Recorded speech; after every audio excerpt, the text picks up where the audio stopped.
Hello नमस्ते, this is Vandana Gupta and you are watching Fitkar. A lot number of times हमारे comments में, inbox में ये पूछा जाता है कि मेरे बाल ऐसे कैसे हैं, या फिर व्हाट इज द सीक्रेट और what hair care regime do I follow to have such shiny, dense and healthy hair. Well, in today's video I'm going to share one hair care regime which I follow religiously, that is hair oiling.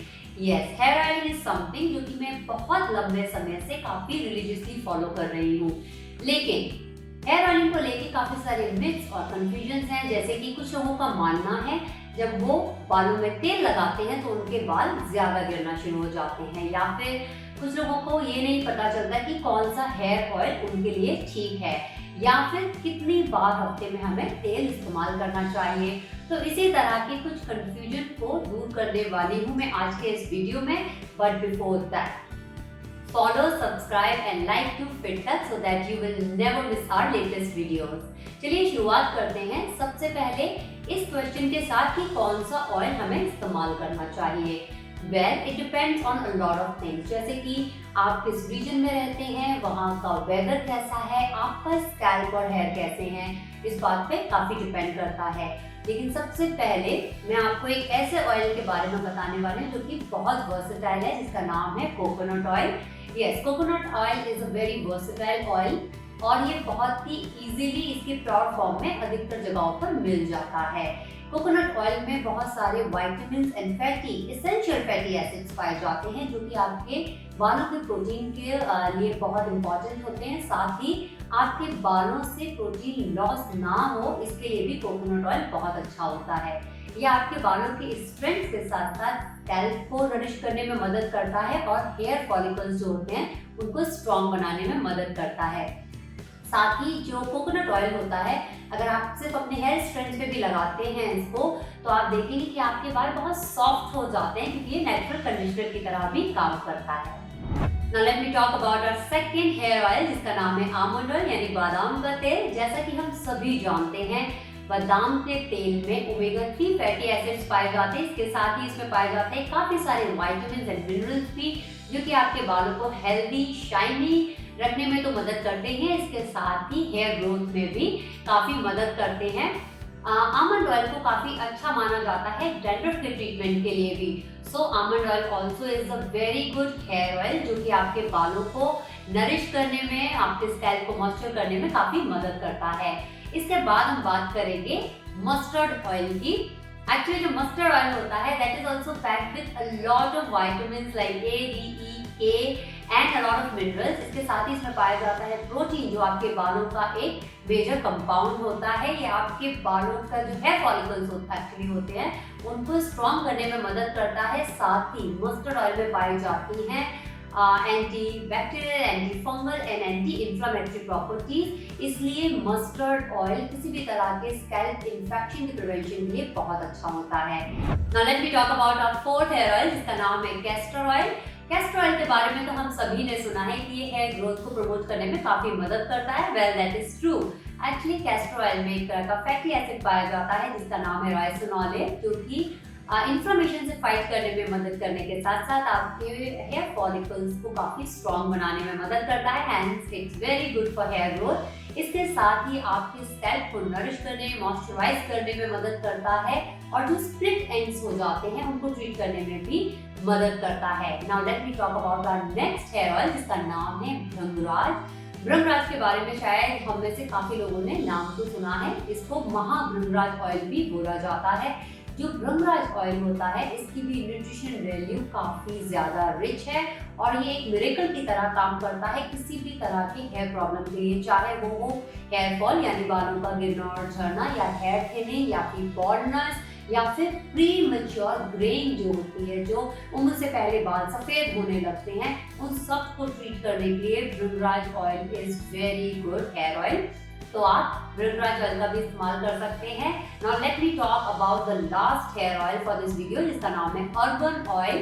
Organ oil is actually again very versatile, सभी तरह के hair के लिए और scalp के लिए बहुत ही ideal hair oil है।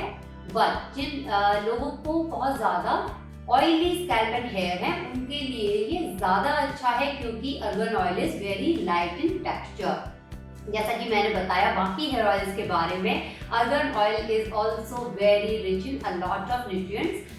Well, all these मैंने 6 हेयर ऑयल के बारे में यहाँ बताया है, and all these hair oils are very good in a lot of nutrients, a lot of minerals, vitamins, protein. तो इनमें सब कुछ पाया जाता है. Now you must be a little confused कि अगर सब में सब कुछ पाया जाता है तो हम राइट तरह का हेयर ऑयल चूज कैसे करें. Well, अब आप सिंपल से तरह से चूज कर सकते हैं हेयर ऑयल कि आप किस तरह के वेदर और किस रीजन में रह रहे हैं. तो अगर आप बहुत ज़्यादा ठंडे इलाके में हैं, बहुत कोल्ड रीजन में रह रहे हैं, तो आप मस्टर्ड ऑयल या फिर आमंड ऑयल का इस्तेमाल कर सकते हैं. If you are staying at a place which is very moisty और hot, then you can actually use coconut और आर्गन ऑयल या फिर भृंगराज अगर अवेलेबल है तो आप वो भी इस्तेमाल कर सकते हैं. वैसे भृंगराज आप किसी भी रीजन में इस्तेमाल कर सकते हैं इफ इट इज अवेलेबल. इसके साथ ही जो कैस्टर ऑयल है उसको आप कभी भी इस्तेमाल कर सकते हैं. As I said it's very thick, तो आप इसको दूसरे ऑयल के साथ डाइल्यूट करके भी लगा सकते हैं. अगर मैं अपनी बात करूं तो through out the summers and till the little bit of rainy season मैं इस्तेमाल करती हूँ coconut oil and castor oil को मिक्स करके. एंड इन विंटर्स क्योंकि कोकोनट ऑयल जो होता है वो जम जाता है, तो मैं through out the winters mustard oil का इस्तेमाल करती हूँ. Now let me take it forward from here. अगर आपके पास essential oils अवेलेबल हैं तो आप उनका भी इस्तेमाल कर सकते हैं. किसी भी कलर ऑयल में few drops of essential oils की मिलाकर आप लगा सकते हैं, जैसे कि lavender, thyme और rosemary are very good for hair thinning and baldness, whereas eucalyptus, tea tree oil, grapeseed and rosemary again are very good for dandruff control and any kind of fungal infection. Now next question is why oiling is so good for healthy scalp and hair? Well, there are n number of benefits of oiling your hair and massaging your scalp. क्योंकि list बहुत लंबी है, so I'm going to mention only couple of them here. ये आपके scalp में blood circulation को improve करता है, जिसकी वजह से आपके हेयर फॉलिकल स्ट्रॉन्ग बनते हैं, रूट्स स्ट्रॉन्ग होती हैं और आपके हेयर ग्रोथ जो होती है वो इम्प्रूव हो जाती है. इसके साथ ही आपके हेयर और स्कैल्प को नरिश एंड मॉइस्चराइज करने में मदद करता है. डैंड्रफ और किसी भी तरह के स्कैल्प इन्फेक्शन के प्रिवेंशन के लिए बहुत अच्छे से काम करता है. इसके साथ ही जो भी हेयर प्रॉब्लम्स होती हैं जैसे कि hair fall, hair breakage, hair thinning या फिर बॉल्डनेस या फिर प्रीमैच्योर ग्रेइंग ऑफ हेयर, इस तरह के जितने भी प्रॉब्लम्स होते हैं उनकी रोकथाम के लिए, उनके प्रिवेंशन के लिए hair oiling is very good. जिन लोगों को लाइस का प्रॉब्लम होता है, जो बच्चे स्कूल जाते हैं उनको अक्सर लाइस हो जाते हैं, तो उनके रिस्क को भी रिड्यूस करने में बेहद मदद करता है. साथ ही हेयर ऑयलिंग जो होती है वो नेचुरल कंडीशनर का काम करती है, जिसकी वजह से ये आपके बालों को ज़्यादा शाइनी बनाने में मदद करती है. And scalp massage actually works as a stress buster, so you should totally indulge in it. Is there any right way of oiling? Well, yes. After choosing the right oil for you, it is very important that you apply it properly too. So, बालों में तेल डालने से पहले अपने बालों को अच्छे से कंघी कर लीजिए. उसके बाद नॉर्मल या फिर ल्यूकवार्म तेल का इस्तेमाल कीजिए. ये आप अच्छे से जो तेल है उसको स्प्रेड होने में मदद करता है. इसके बाद में मेक श्योर कि जो तेल है उसको आप डायरेक्टली अपने स्कैल्प पर पोर ना करें. उसकी जगह पर अपनी फिंगर टिप्स का इस्तेमाल कीजिए और अच्छे से सर्कुलर मोशन में 10 से 15 मिनट तक अपने स्कैल्प पर मसाज कीजिए. इसके बाद स्कैल्प से होते हुए जो आपके बालों का पूरा स्ट्रैंड है till the tip of your hair strand, वहां तक आप ऑयल का इस्तेमाल कीजिए, ऑयल को लगाइए, but make sure that you are not overusing the oil as well. इसलिए जब 10 से 15 मिनट तक आप अच्छे से मसाज करेंगे तो वो स्प्रेड होने में, तेल को अच्छे से स्प्रेड होने में मदद करेगा. इसके बाद में अगर पॉसिबल है तो स्टीम लीजिए. It's not that every time you oil you have to take steam, but whenever it is possible for you, you can take steam at home. तो घर पर स्टीम लेने के लिए आप सिंपल सा एक टॉवल का इस्तेमाल कर सकते हैं, लेकिन एक बहुत मोटा टॉवल, जो बहुत थिक टॉवल होते हैं, हैवी टॉवल, उनका इस्तेमाल आपको नहीं करना है. किसी भी पतला टॉवल या पतले कपड़े का इस्तेमाल आप कर सकते हैं. उसे हॉट वाटर में सोक कीजिए, उसे अच्छे से निचोड़ करके अपने सर पर बांध दीजिए और उसे थोड़े टाइम के लिए ऐसे ही रहने दीजिए till the time you feel that you are still feeling a little warm और a little hot steam in your head और ऑन योर स्कैल्प. इसके बाद में अच्छे से वॉश योर हेयर थॉरली, किसी भी माइल्ड शैम्पू से अपने बालों को धो दीजिए और मेक श्योर कि आपके बालों में ऑयल रह ना जाए। तो अच्छे से आप बालों को धो दीजिए। इसलिए बहुत ज़रूरी है कि आप ओवर यूज ना करें ऑयल का, जिससे कि आपको ज़्यादा शैम्पू इस्तेमाल ना करना पड़े। अब एक और क्वेश्चन आता है कि हफ्ते में हमें कितनी बार ऑयलिंग करनी चाहिए और ऑयलिंग करने के बाद कितने समय के लिए इसे रखना चाहिए।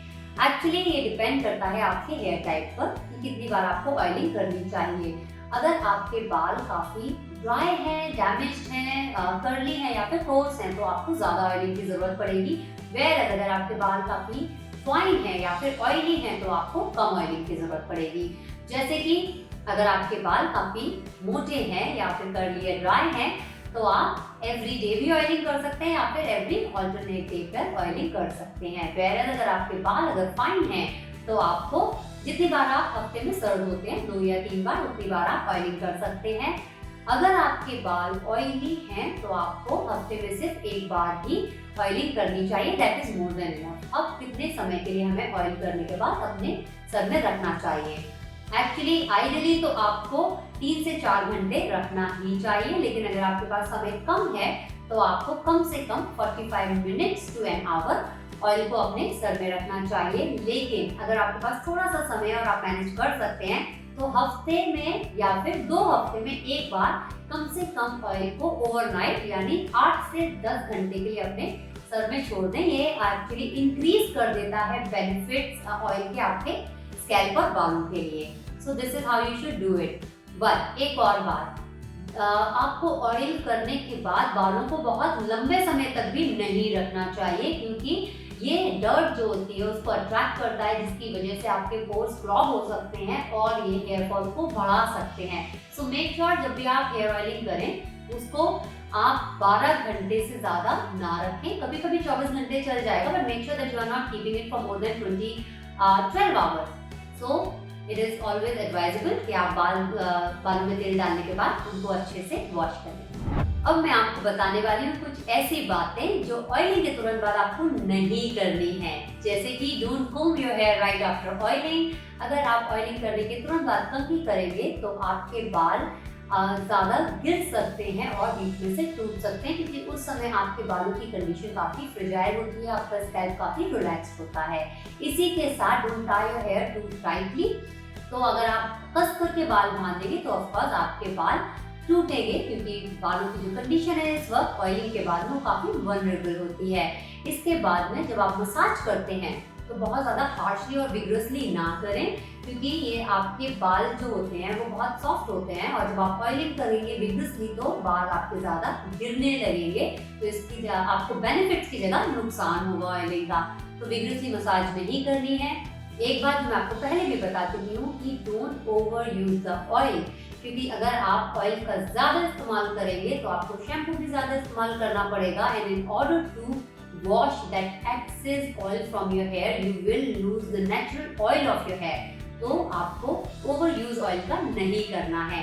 इसके बाद में सबसे लास्ट थिंग कि जब आपके बाल गीले हों तो आपको ऑयलिंग नहीं करनी है। आई होप कि आपकी ऑयल से रिलेटेड जितनी भी क्वेरीज हैं, जो भी क्वेश्चन हैं, वो आपको इस वीडियो में आंसर हो गए होंगे। अगर आपके फिर भी कोई क्वेश्चन है तो आप हमेशा कमेंट सेक्शन में लिख सकते हैं। We will definitely try our level best to answer those questions. So you must do oiling. You must oil your hair according to your own hair type. And for such interesting videos, keep watching FitTap. Namaste.